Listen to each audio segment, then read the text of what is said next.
ডিএনকে ব্লগলৈ স্বাগতম জনাইছোঁ। এয়া আমাৰ পিছফালে আছে আপোনাৰ বৃহত্তম 3 কোটি টকীয়া ঘৰ, সকলোবোৰ মৰিশালীত পৰিণত হৈছে। এয়া শিলশাকো বিলৰ অৱস্থা সম্পূৰ্ণ। 2 দিনমান আগতে এই শিলশাকো বিলত সম্পূৰ্ণ এটা ভাল পৰিৱেশ আছিল, এতিয়া ধ্বংসাৱশেষ, কেৱল ধ্বংসাৱশেষ দেখিবলৈ পাব।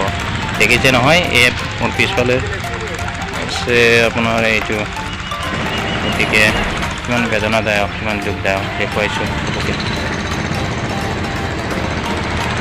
দেখুৱাইছোঁ এতিয়াও মৃতকলৰ মুক্ত কৰি আছে, এতিয়াও কাম চলি আছে, ঘৰ ভাঙি আছে প্ৰত্যেকৰে।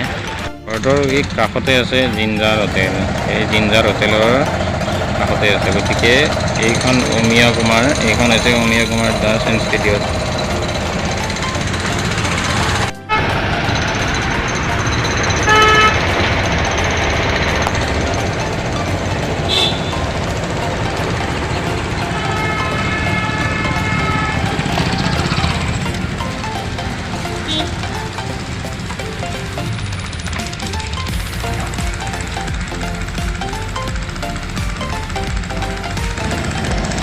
এইবোৰ ঠাই 2 দিনমান আগত সম্পূৰ্ণ দেখিছেনে, কিটচেন ৰুম আছিল, কিবা আছিলে, সম্পূৰ্ণ এই মোৰ পিছফালে পূৰা দেখুৱাই আছোঁ, সম্পূৰ্ণ একদম মৰিশালীত পৰিণত হৈছে শিলশাকো, সমগ্ৰ শিলশাকো এই অঞ্চলটো।